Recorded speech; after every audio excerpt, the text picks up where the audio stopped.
Romanos capítulo 12, el verso 3. Quiero comenzar simplemente explicando algo de la palabra del Señor. Romanos capítulo 12, el verso 3, si lo busca conmigo se lo voy a agradecer. Romanos capítulo 12.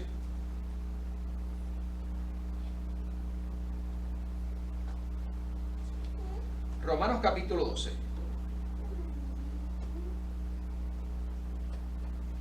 Romanos capítulo 12.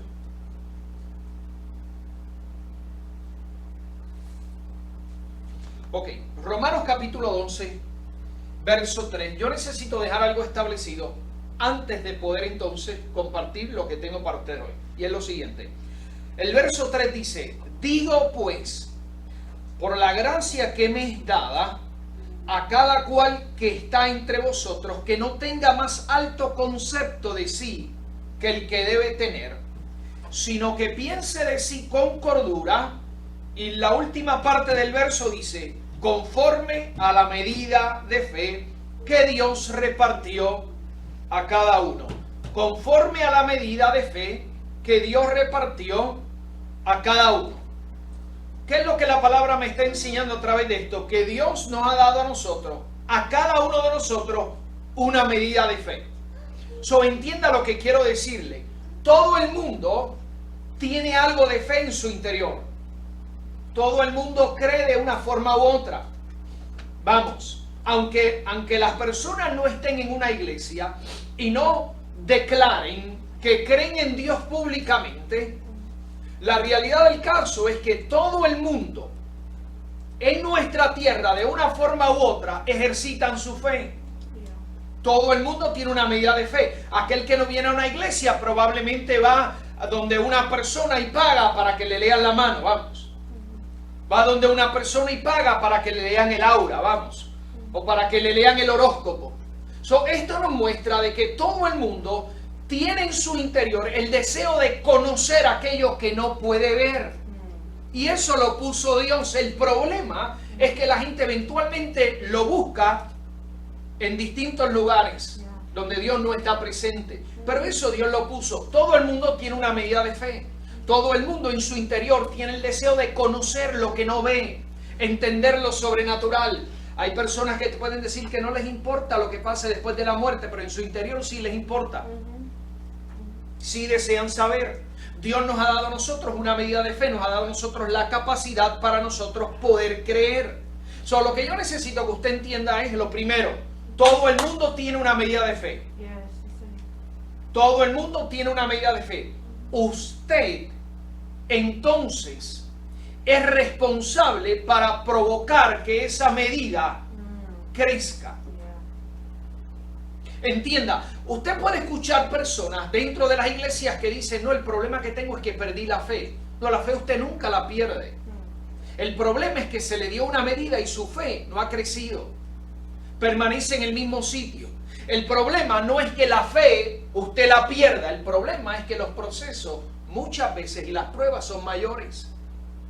A mayor la prueba, mayor es la medida de fe que se necesita para poder usted entonces experimentar o pasar la prueba.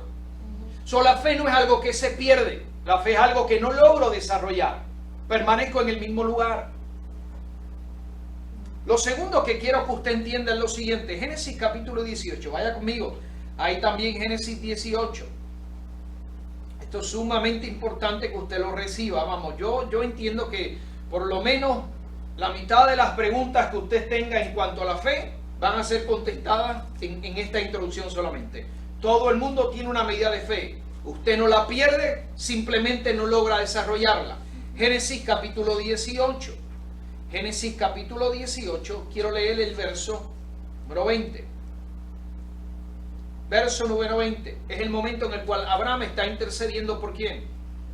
Sodoma y Gomorra.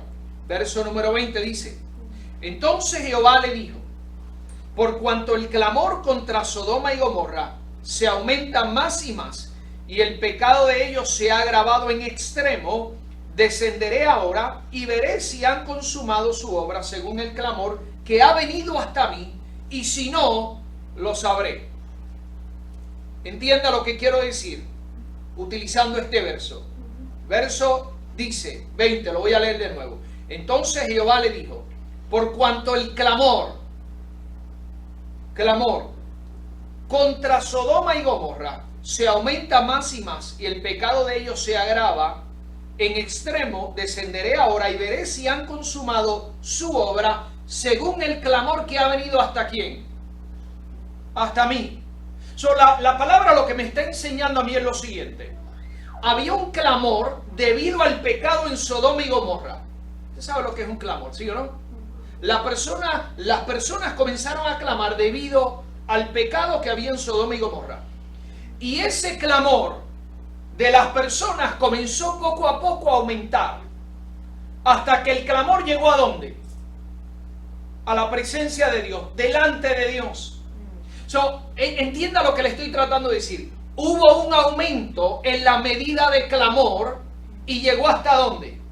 Hasta la presencia de Dios. Ahora mire este otro verso para que entonces pueda entender lo de la fe. Éxodo capítulo 2. Éxodo capítulo 2. El verso 23. En Génesis vimos un ejemplo negativo. Había mucho pecado, la gente comenzó a clamar por el pecado y la medida de clamor comenzó a aumentar hasta que llegó ¿a dónde? A la presencia de Dios. Éxodo 2, el verso 23 dice: aconteció que después de muchos días murió el rey de Egipto, y los hijos de Israel gemían a causa de la servidumbre y clamaron, y subió a Dios el clamor de ellos con motivo de su servidumbre. Entienda lo que estoy tratando de decir. El clamor por el pecado subió a la presencia de Dios, y Dios respondió con ira. En Éxodo 2, el clamor debido al sufrimiento subió hasta la presencia de Dios, y Dios respondió con libertad. Entienda lo que estoy tratando de decir. Dios siempre da una medida de la misma forma en que da la medida de fe. El hecho es que tu fe necesita crecer de tal manera que llegue entonces a otros niveles. Vamos, entienda lo que estoy tratando de decir. Hay personas que están esperando que Dios cumpla algo en su vida. Dios te dio a ti una medida de fe. Tú necesitas preguntarte si esa medida todavía está en el mismo lugar o ha logrado crecer. Porque lo que tú estás esperando de parte de Dios lo vas a recibir a medida que esa fe comience a subir y llegue entonces hasta la presencia de Dios. Te voy a traer algo que la gente por muchos años no ha logrado entender de Dios y de su palabra. ¿Usted ha leído en algún momento dado una escritura que dice que Jehová se acordó? Jehová se acordó y fue Jehová hizo. Y Jehová se acordó y nosotros decimos, pero entonces el Todopoderoso, el gran yo soy, el que todo lo conoce en el cielo y en la tierra, el que es más grande de todos, ¿se olvida de algo? No logramos entonces entender qué es lo que me está tratando de enseñar entonces la Escritura. ¿Cómo que Dios se olvidó de algo? No es que Dios se olvidó, es que Dios desata la palabra. Hay una medida de fe, tu fe necesita crecer hasta que llegue el momento en el cual esa fe tuya no logra crecer y entra a la presencia de Dios. Cuando entra y es que Dios dice, tengo que enviar el cumplimiento de esa palabra. Entienda lo que estoy tratando de decir. No es que Dios se hizo el desentendido, no es que Dios lo olvidó por completo. Es que la medida de fe creció y cuando llegó a la presencia de Dios, Dios tuvo que levantarse y operar de acuerdo a la palabra y al crecimiento de la fe en tu vida. En otras palabras, por eso es que antes nos decían a nosotros, es que si tu fe no crece no vas a recibir, pero no nos explicaban absolutamente nada y eventualmente nos decían a nosotros, es que simplemente tienes que creer, simplemente tienes que orar, ¿sí? En realidad, tengo que orar, tengo que creer, eso es todo. Entonces, ¿cómo es que trabajan las cosas? Hay muchas cosas dentro de la Escritura que como en el pasado nos hacían creerlas solo porque alguien lo decía, no lográbamos nosotros tener una explicación de nada. Oye, hay cosas dentro de la Escritura que simplemente van a ser por fe, usted tiene que creerla, lanzarse y hacerlo. Pero hay cosas que la Escritura misma nos explica y nos enseña a nosotros cómo trabaja. Dios nos dio a nosotros una medida de fe, esa medida de fe tiene que crecer. Los momentos en los cuales nosotros vivimos diversas pruebas, diversos exámenes, Dios lo que está probando es nuestra fe. ¿Creció o no creció? ¿La medida es más grande o no es más grande? Hay algo que está esperando para ti en la presencia de Dios, pero esa fe tiene que crecer. Aleluya. Eso estuvo mejor que su respuesta.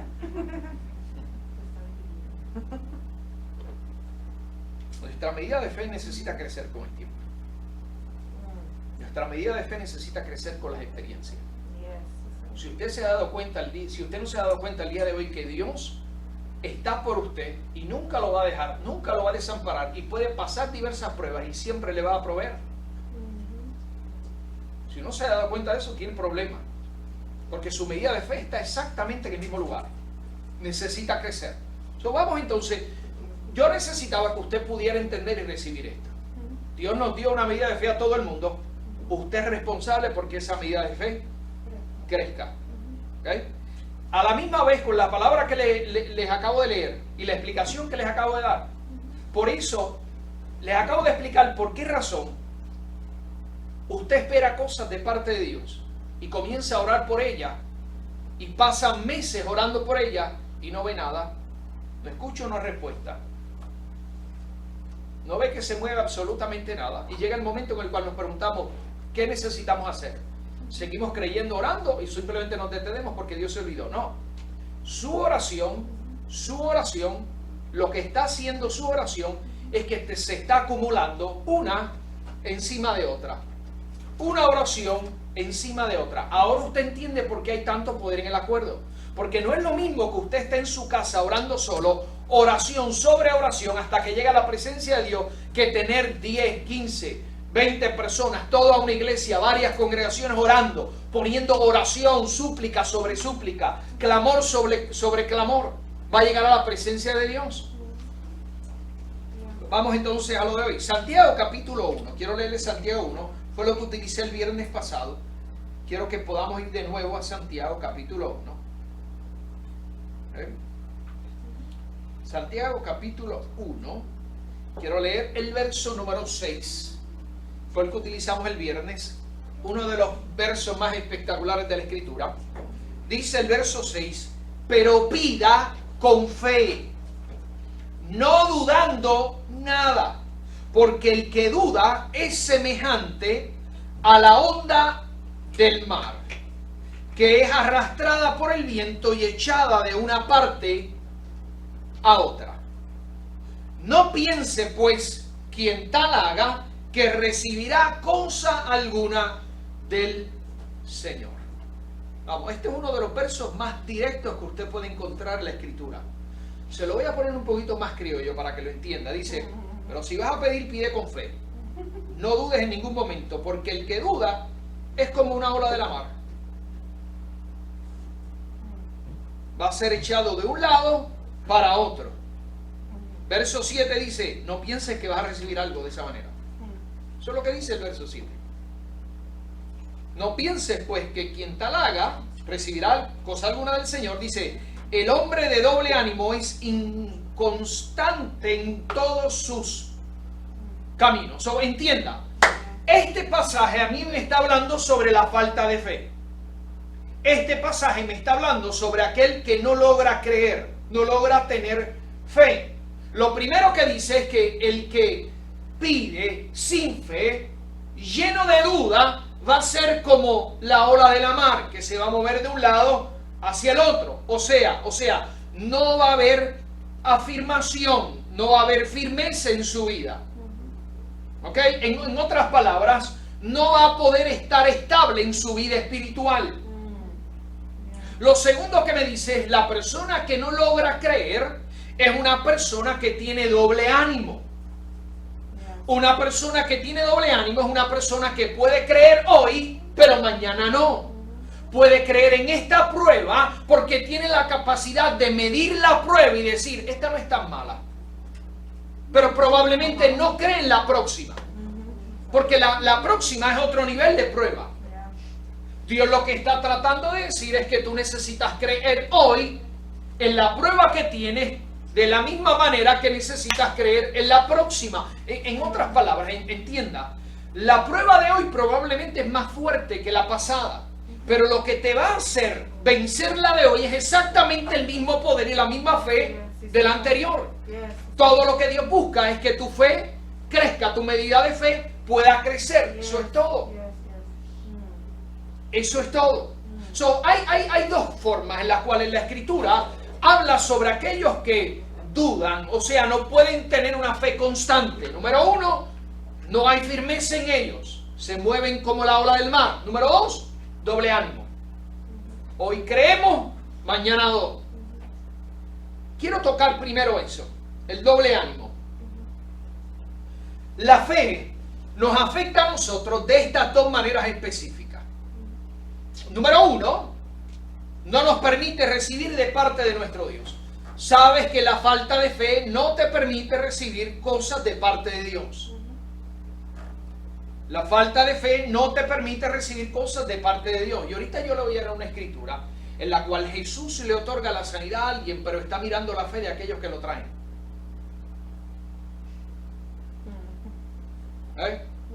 La fe o el doble ánimo no me permite recibir cosas de parte de mi Dios. No me permite recibir cosas.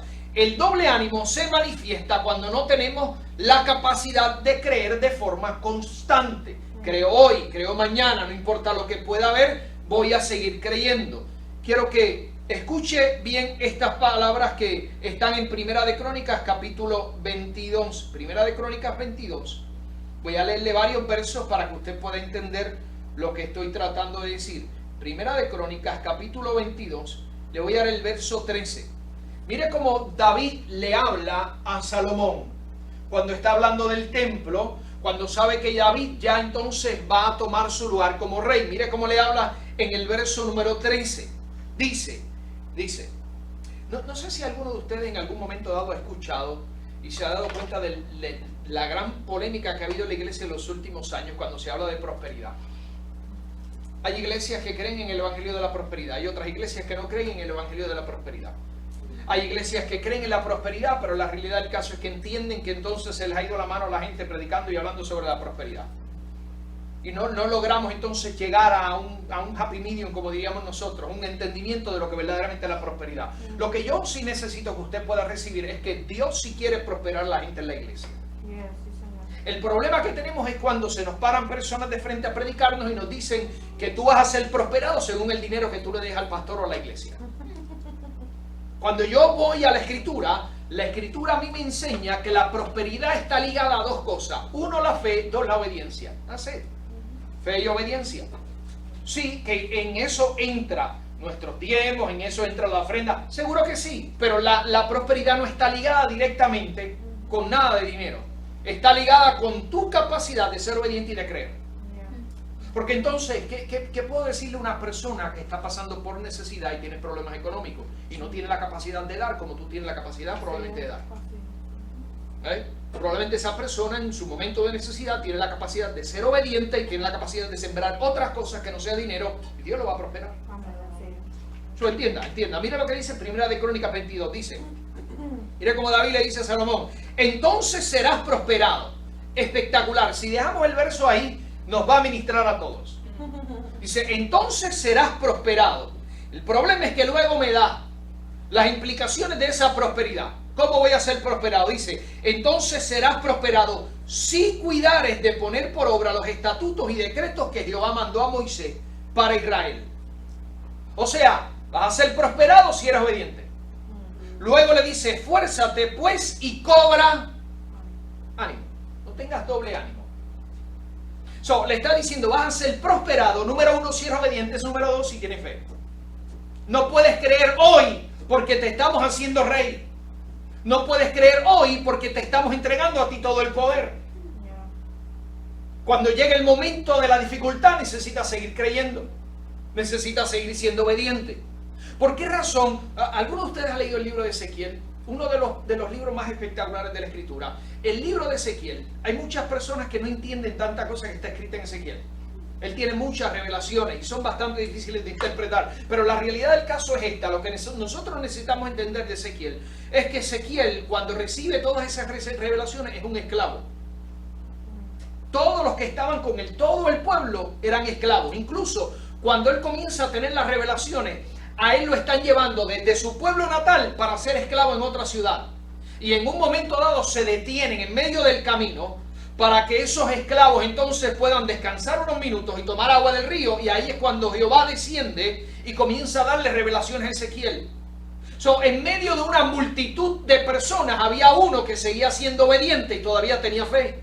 Y a ese fue que Dios decidió señalar y comenzar a darle revelación. Para lo que luego se convirtió en el libro de Ezequiel. Dios va a esperar nuestra obediencia y Dios va a esperar que nosotros sigamos creyendo, no importa lo que estamos viviendo. No podemos ser personas de doble ánimo. Cuando David le habla a Salomón, le dice, oye papá, tú vas a ser el rey, pero tú necesitas, para poder prosperar, número 1, ser obediente, y número 2, necesitas creer todos los días. No puedes tener un doble ánimo. ¿Está conmigo hasta ahí? Mire cómo dice Mateo capítulo 9. Mateo capítulo 9 lo dice de una forma más espectacular también. Mateo capítulo 9 dice, Mateo capítulo 9, vamos a leer en el verso número 1. El verso número 1. Cuando nosotros leemos el verso, el momento en el cual Jesús sana al paralítico, nosotros lo vemos como un momento de un milagro extraordinario. Pero no logramos verlo desde la perspectiva de la fe. Dice el verso 1. Entonces, entrando Jesús en la barca, pasó al otro lado y vino a su ciudad. Y sucedió que le trajeron un paralítico tendido sobre una cama. Mira lo que dice el verso. Y al ver Jesús la fe ¿de quién? ¿La fe del paralítico o la fe de los que lo trajeron? Jesús vio la fe de aquellos que trajeron al paralítico, no al paralítico. Al Jesús ver la fe de ellos, le dijo al paralítico, ten ánimo. Le estaba diciendo, tu ánimo necesita cambiar. Vamos, ellos tienen fe, pero tú tienes doble ánimo. ¿Jesús lo sanó, sí o no? No lo sanó. Dice, ten ánimo, hijo, tus pecados te son perdonados. Prácticamente le estaba diciendo, necesitas cambiar tu doble ánimo. Necesitas comenzar a creer. Lo que voy a hacer es lo siguiente, voy a perdonar tus pecados. Mira el próximo verso, dice, entonces algunos de los escribas decían dentro de sí, este blasfema. Y conociendo Jesús los pensamientos de ellos, dijo, ¿por qué pensáis mal en vuestros corazones? ¿Por qué? ¿Es más difícil decir, los pecados te son perdonados, o decir, levántate y anda?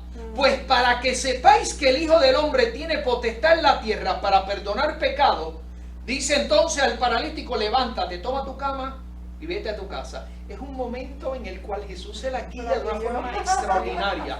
Él lo que hizo fue perdonarle los pecados. ¿Por qué? Porque el paralítico no creía. Los amigos sí. Y como comenzaron entonces a pensar y criticar, como que ¿quién le dio a este la autoridad para perdonar el pecado?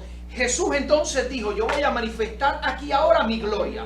No voy a hacer un milagro, no voy a manifestar presencia, voy a manifestar mi gloria. Cuando le digo que Él manifiesta gloria es porque Él hace lo que Él quiere, como Él quiere, en el momento en el cual Él quiere. Y le dice al paralítico, ahora entonces tú, toma tu cama y levántate y sigue caminando por ahí. ¿Por la fe de quién? Por la fe de ellos, no la del paralítico. Entienda, déjeme hacer una pausa de esto que estoy hablándole de fe.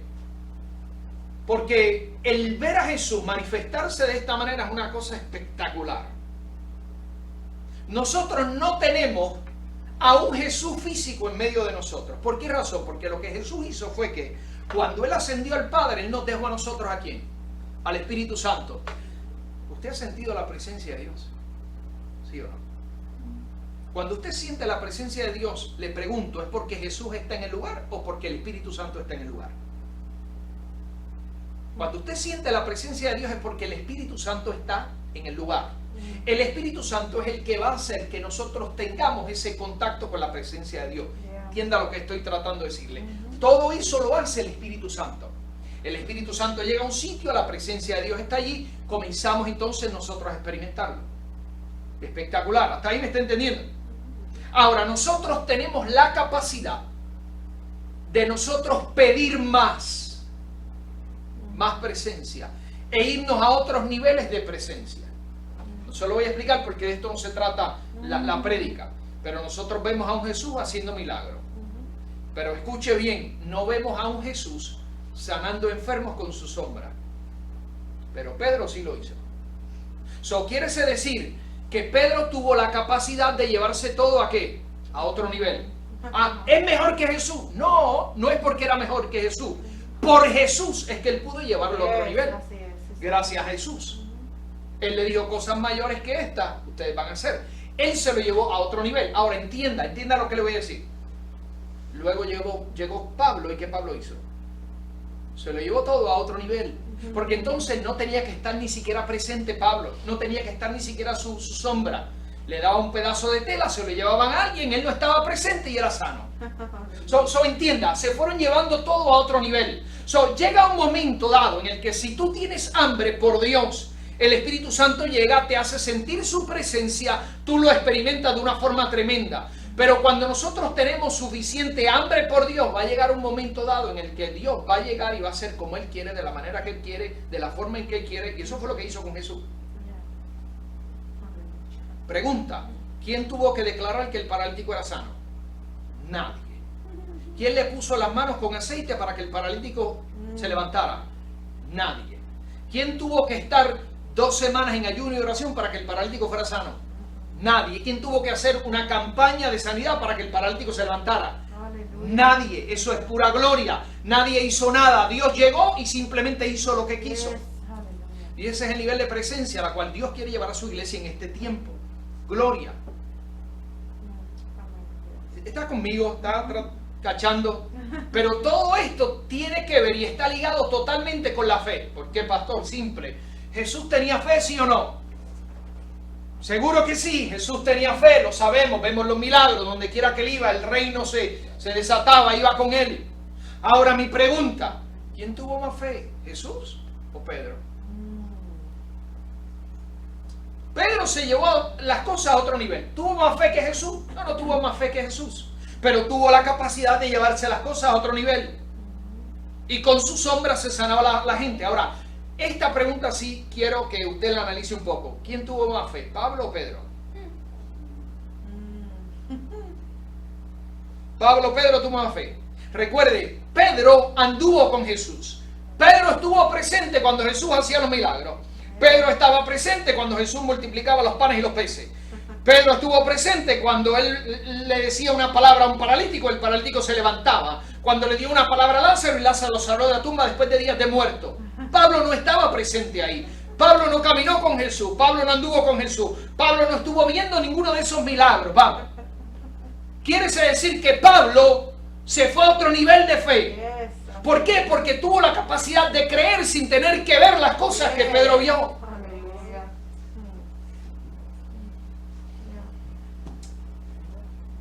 Come on.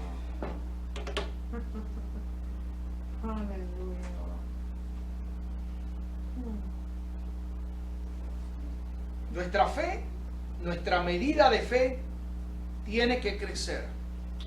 Debe crecer.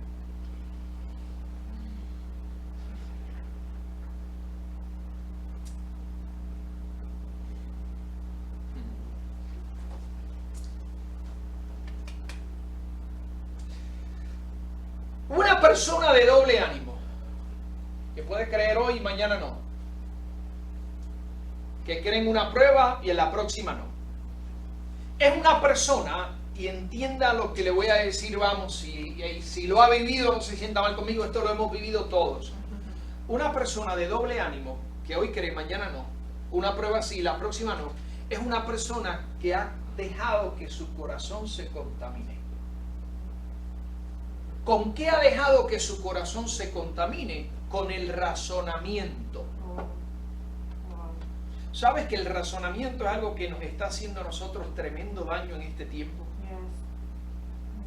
Cuando Dios habla con Adán y Eva, lo que le dice es lo siguiente: hay 2 árboles en el huerto.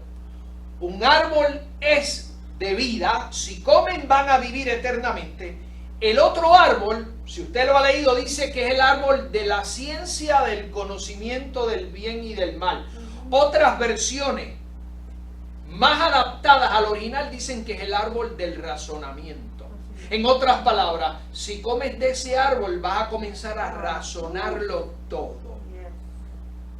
Adán vivía en un estado en el cual él no tenía que razonarlo todo.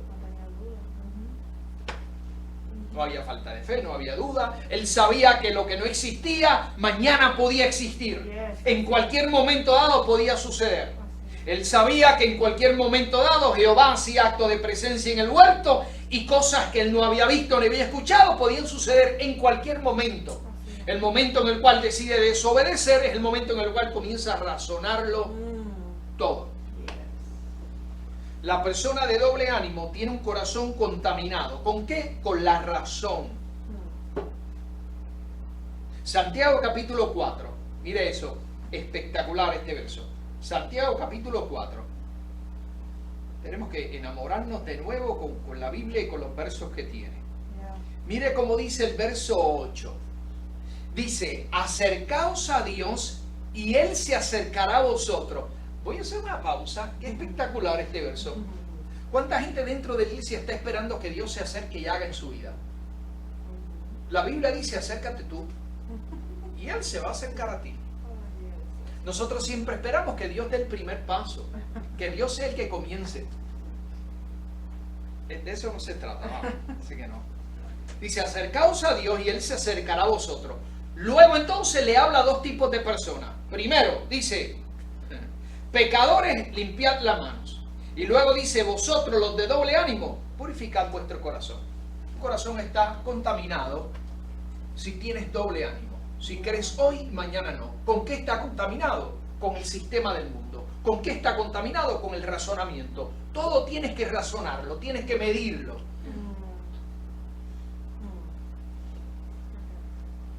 Está bien, pastor, pero entienda bien, pastor, que el Dios que nosotros le servimos es un Dios que Él quiere darnos revelación y explicarnos las cosas. ¿Seguro? Estamos totalmente de acuerdo que Él quiere darnos revelación y explicarnos las cosas. Pero el día que Él te da revelación y te explica una cosa, tú sales del lugar con 15 preguntas más. Tu mente comienza nuevamente a caminar, a hacerse preguntas, a llegar a otros lugares. ¿Por qué lo hace, pastor? Para que tú regreses a Él y vuelvas y le preguntes. Para que tú regreses a Él y vuelvas y hables con Él. Vuelvas y le pidas otra revelación. Ese es el Dios que nosotros le servimos. So, cuando no tenemos la capacidad de creer constantemente o vivimos en un doble ánimo, nuestro corazón está contaminado. Queremos razonarlo, queremos una explicación. Yo sé que Dios puede sanar, pero explícame cómo. Yo sé que Él puede hacer un milagro, pero es que las cosas se ven tan difíciles. Explícame cómo puede suceder. Hay cosas que no tienen explicación, hay cosas que simplemente trabajan por fe. El viernes le estuve hablando sobre el doble ánimo de Sara. Dime de qué forma se podía creer una palabra como esa. Una mujer entrada en edad, una mujer estéril. Oye, una cosa es que esté entrada en edad, pero no sea estéril. Por lo menos se tiene la esperanza. Otra cosa es que sea joven y no pueda tener hijos. Se tiene la esperanza. Vamos a médico, vamos entonces a tratamiento para ver entonces qué sucede. Pero en el caso de Sara, ni tenía la juventud, ni tenía la fertilidad. Todo estaba en su contra. Y para colmo de males, las demás personas quedaban embarazadas y ella no. Porque eso es lo interesante del Evangelio. Cuando tú tienes un problema o una necesidad, por alguna razón Dios te utiliza a ti para declararlo sobre otra persona. Y sucede. Y a ti no te acaba de suceder.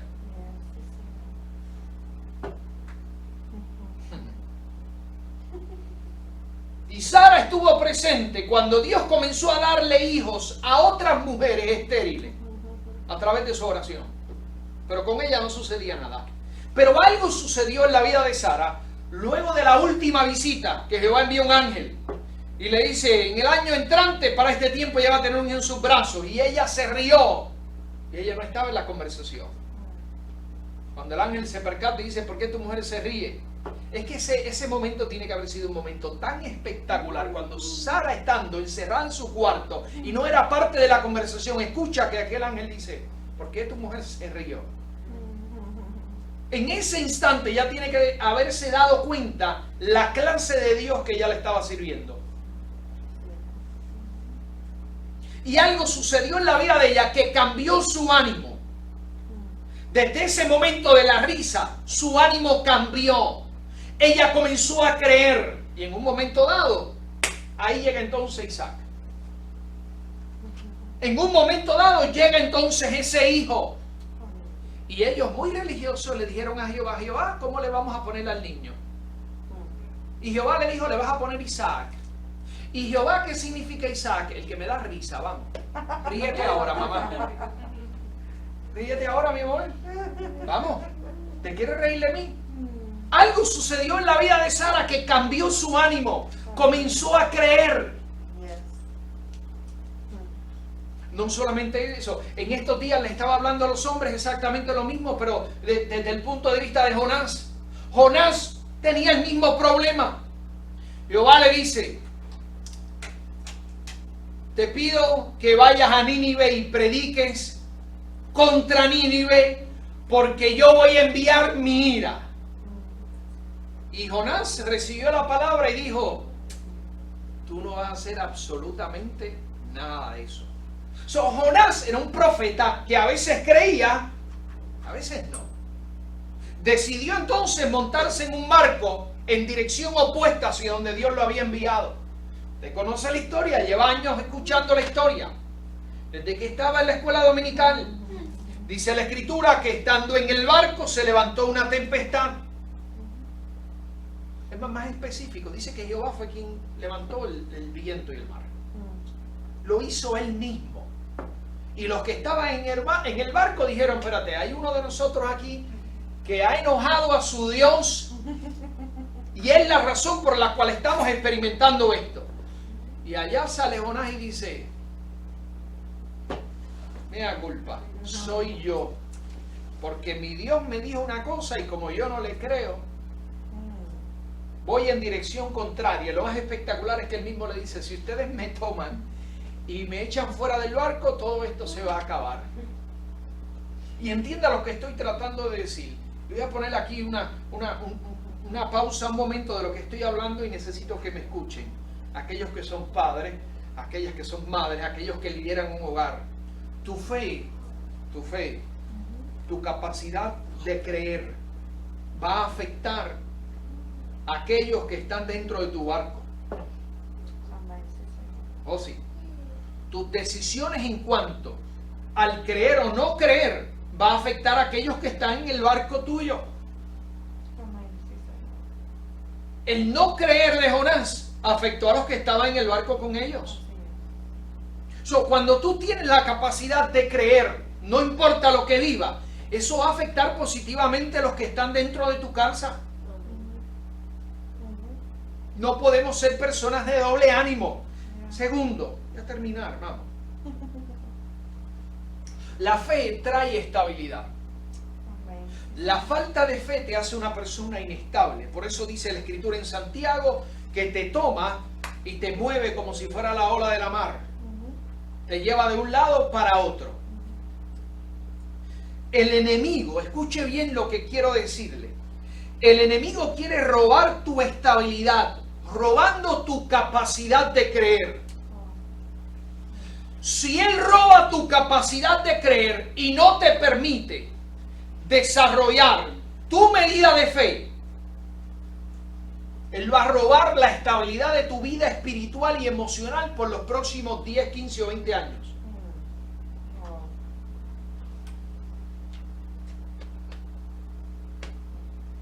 Jueces capítulo 1, verso 1.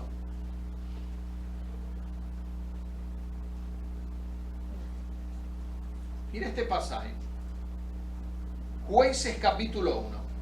Esto muy pocas veces cuando se lee este pasaje en la iglesia. Mira cómo dice el verso 1. Dice: aconteció después de la muerte de Josué que los hijos de Israel consultaron a Jehová, diciendo: ¿quién de nosotros subirá primero a pelear contra los cananeos? Escuche bien lo que le quiero decir.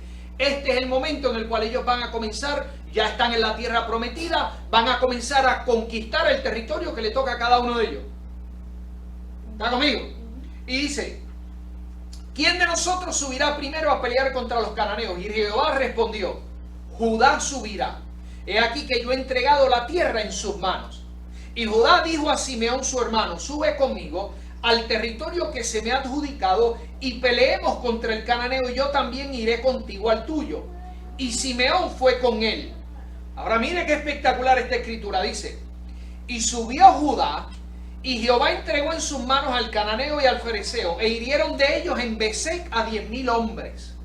Y hallaron a Adonibesec en Besec, y pelearon contra él, y derrotaron al cananeo y al fereceo. Mas Adonibesec huyó, y le siguieron, y le prendieron y le cortaron los pulgares de las manos y de los pies. Entonces dijo Adonibesec: mira qué espectacular, 70 reyes cortados los pulgares de sus manos y de sus pies recogían las migajas debajo de mi mesa. Como yo hice, así me ha pagado Dios. Mire qué espectacular esto. Y entienda hacia dónde voy. El pueblo comienza a conquistar la tierra que le correspondía a cada uno de ellos. ¿Cómo comienza la conquista? Entienda, voy a ir rápido para que pueda recibir esto. ¿Cómo comienza la conquista? Jehová les habla y le dice: Judá va primero. En el comienzo de la conquista, Jehová le dice: Judá va primero. En otras palabras, para entrar y comenzar a conquistar, lo primero que necesita entrar es Judá. ¿Sabes qué significa Judá? Judá significa alabanza. Jehová estaba diciendo: lo primero que hace falta para conquistar, alabanza. Punto. La alabanza garantiza la presencia de Dios en el lugar. Judá se detiene y dice: Jehová, ¿quién debe de ir conmigo? Y Jehová le dice: contigo debe de ir Simeón. Simeón significa obediencia. Volvemos de nuevo a lo mismo que estábamos hablando ahorita. La misma obediencia. La conquista comienza con alabanza, continúa con obediencia. Dice la escritura, vamos rapidito, dice la escritura que ellos conquistaron el lugar, ellos mataron a 10,000 hombres y tomaron al rey de aquella ciudad, conocido como Adonibesec. Dice la escritura que cuando toman a Adonibesec, lo que hicieron con aquel hombre fue que le cortaron los pulgares de las manos y le cortaron los pulgares de los pies. Pastor, ¿por qué hicieron algo como eso? Entienda lo que estoy tratando de decirle. La fe trae estabilidad. Lo que el enemigo busca de nosotros es que no podamos tener estabilidad en el evangelio. Que hoy creamos, pero mañana no. Cuando a una persona se le cortan los pulgares de los pies, la persona no tiene estabilidad para caminar.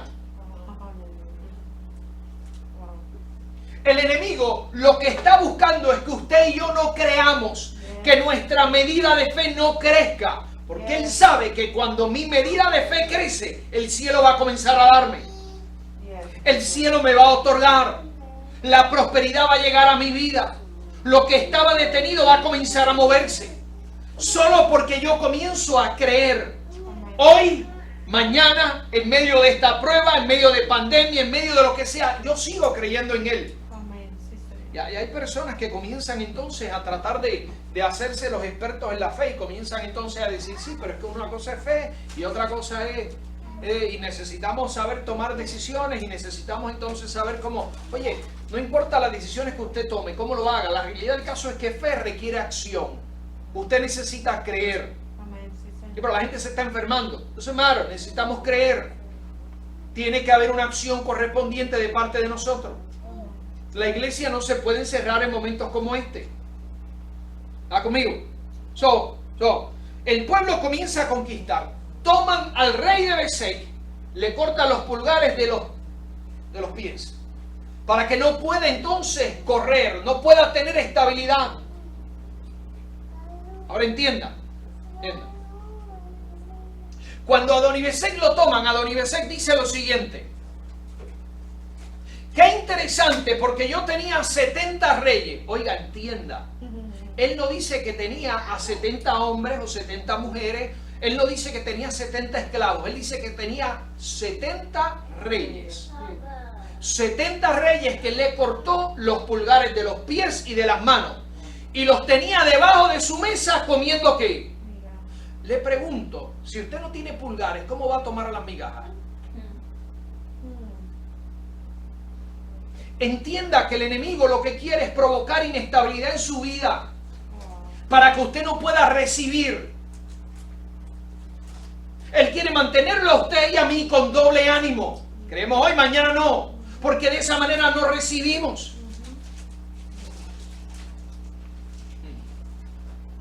Ahora mire qué espectacular. No solamente nos roba a nosotros cuando no creemos la estabilidad para poder buscarle y creer con consistencia, sino dice la Escritura, porque hasta ahora yo le he estado hablando de los pulgares de los pies, ¿verdad que sí? ¿Por qué le cortaba los pulgares de la mano? Simple y sencillo.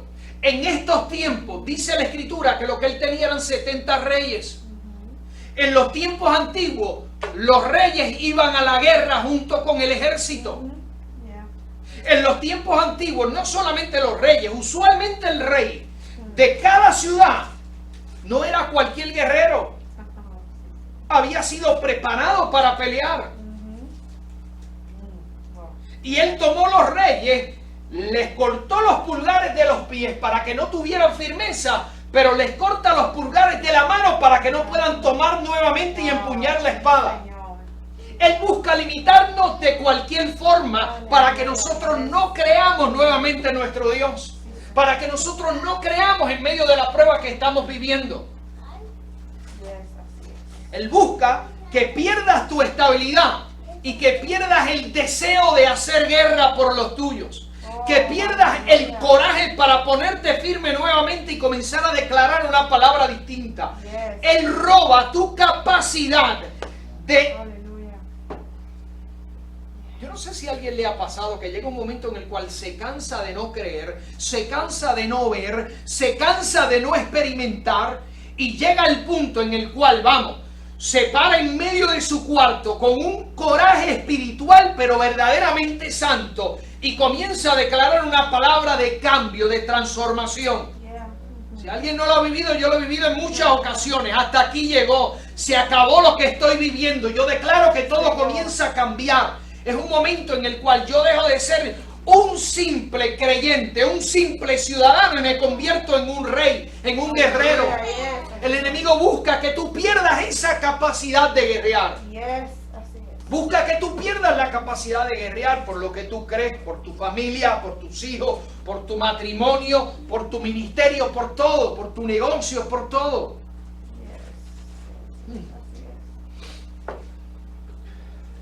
¿Sabes lo que significa Adonibesec? Adonibesec significa el Señor controlador.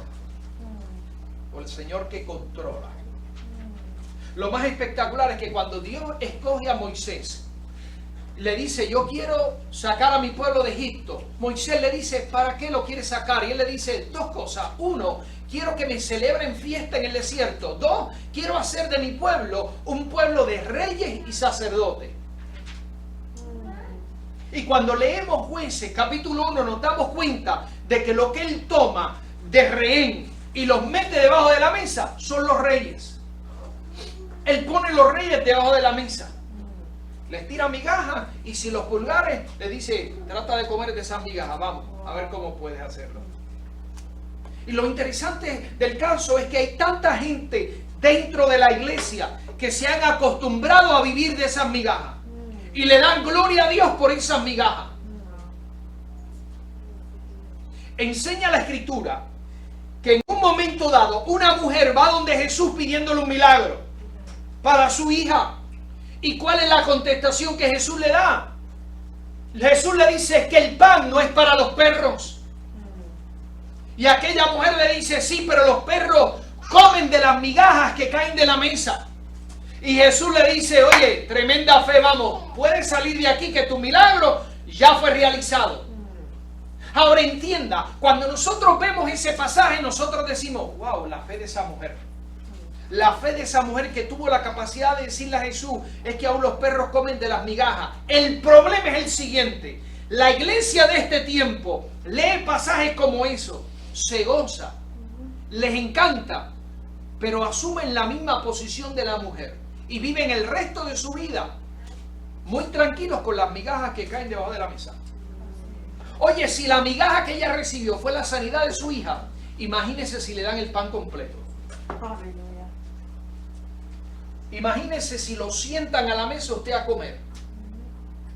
Hemos venido a dominar el arte de vivir en migaja. ¿Por qué razón, pastor? Porque no creemos.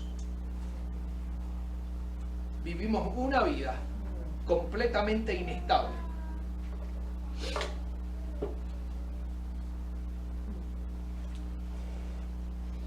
Voy a terminar con lo siguiente.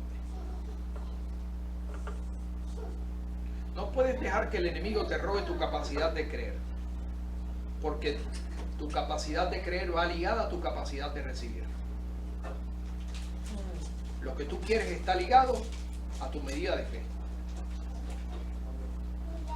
Eso es tiempo de creer, es tiempo de crecer. Hay tres cosas que van de la mano: creo, recibo, crezco.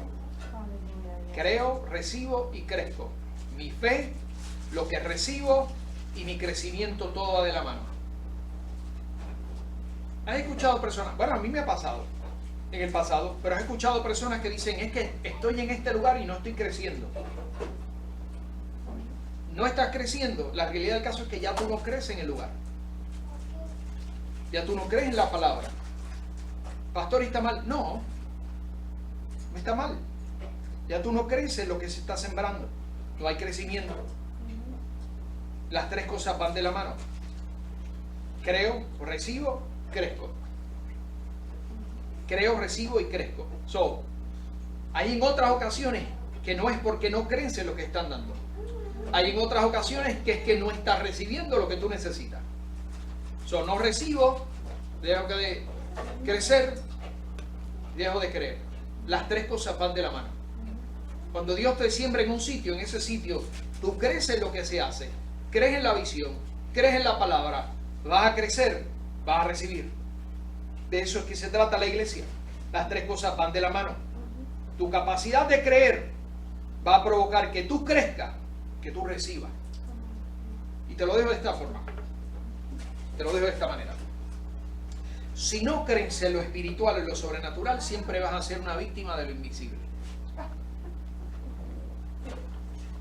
Si no crees en lo espiritual y en lo sobrenatural, siempre vas a ser una víctima de lo que no puedes ver. Wow. Si no crees en lo espiritual y en lo sobrenatural, siempre serás una víctima de lo que no puedes ver. Le doy un ejemplo de lo que estoy diciendo, ¿sí o no? ¿Cuántas personas que creen en Dios, creen en el Evangelio, simpatizan con la iglesia y todo esto, y le sirven a Dios? Muy bien, espectacular. Pero continúan viviendo su vida de pecado. ¿Por qué? Porque no ven nada. Como no ves nada, sigues con tu vida de pecado. No estás viendo una consecuencia, no estás viendo nada positivo, ni estás viendo nada negativo. La realidad del caso es que no te estás dando cuenta, pero te has convertido en una víctima de lo invisible. Si el enemigo está operando en contra tuya, si hay cosas que no estás recibiendo por tu patrón y por tu pecado, pero como no estás viendo nada, vienes a ser víctima de lo que no es. No podemos convertirnos en víctima de lo que nosotros no vemos. Necesitamos saber y entender y creer que siempre nuestras decisiones, lo que hacemos, aunque no estemos viendo, está afectando algo, está afectando a alguien, está afectando mi hogar, mi familia, mis hijos. Vamos. No puede haber doble ánimo. Necesitamos una vida firme de evangelio, creyendo en medio de cualquier cosa que estemos viviendo. Pónganse de pie. Ahora.